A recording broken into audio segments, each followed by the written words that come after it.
এই যে ডাল পাত্রে উঠাই নিয়ে গেলাম টেবিলে, আর এই যে এইটুকু আছে, অল্প করে রান্না করছি কারণ থেকে যায়, শুধু থেকে যায়। ওই যে প্রেশারে এইটুকু থাকলো, আর বাকি পাত্রে নিয়ে গেছি টেবিলে।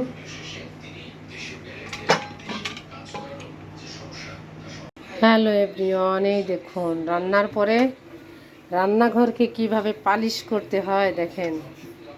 পালিশ করে এমন করব কেউ দেখে বলবে না যে আমি রান্না করি রান্নাঘর। এই রান্নাঘর ক্লিন করতে প্রায় 1-1.5 ঘন্টা লাগে রান্না করার পরে, তা নাহলে রান্নাঘরের দিক তাকানো যাবে না। সব একদম পরিষ্কার করে ফেলবো, ফেলে তারপরে আমরা খাবারে যাই। এর আগে আমি খাবারে যাই না, কখনো খাবার খেতে যাই না। আমি সব সুন্দর করে পরিষ্কার করব, করে তারপরে সব এই যে ভাত, ছেলে খাবার খাচ্ছে, আমি সব ছেলেকে রেডি করে দিলাম। এখন আমি রান্নাঘর পালিশ করতেছি। রান্নাঘর পালিশ করা হয়ে গেলে তাহলে আমার একটা বড় কাজ শেষ হবে। এই যে রান্না হয়ে গেছে, রান্নাঘর পালিশ করব, ব্যাস আমার অনেক বড় একটা কাজ শেষ হয়ে যাবে।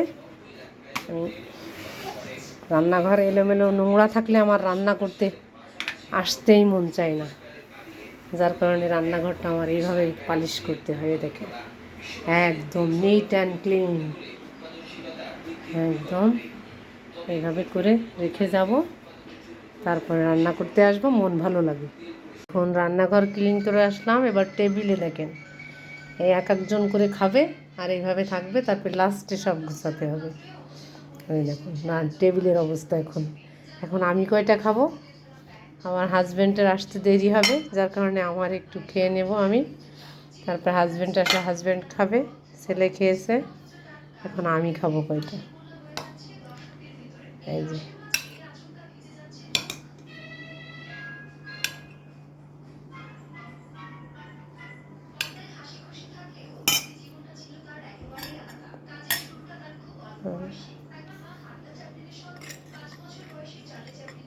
ছেলের পছন্দ মতো খাবার হলে আর কোনো শব্দ নেই।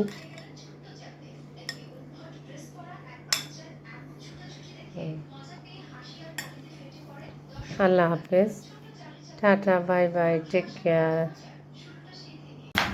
আমার বাড়ি ভ্যারাইটি খাওয়া দাওয়া হচ্ছে। এই যে তরমুজ কাটা হচ্ছে, একজন তরমুজ খাবে, একজন আম খাচ্ছে। এই যে তারপরে এই যে ভাতের টেবিলই সব রয়েছে। হ্যাঁ, এই যে খাওয়া দাওয়া দেখেন, সব আপনাদের সঙ্গে শেয়ার করতেছি। দেখেন তরমুজ ডেকোরেশন করতেছে, তারপরে খাবে।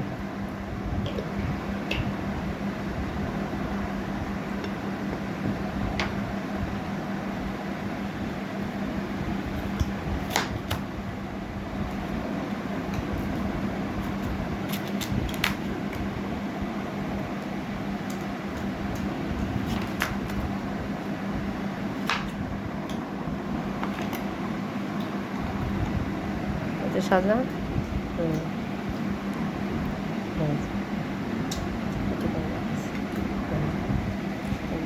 রেডি করছে, খাবে এখন। শেয়ার করলাম আপনাদের সঙ্গে। এই দেখুন, হ্যালো এভরিওয়ান, আমার ছেলে নিত্য খাবার বিট লবণ দিয়ে তরমুজ দিয়ে খাচ্ছে। দেখেন আপনারা কি কেউ কখনো খান তরমুজ দিয়ে বিট লবণ দিয়ে? কমেন্ট করে জানাবেন।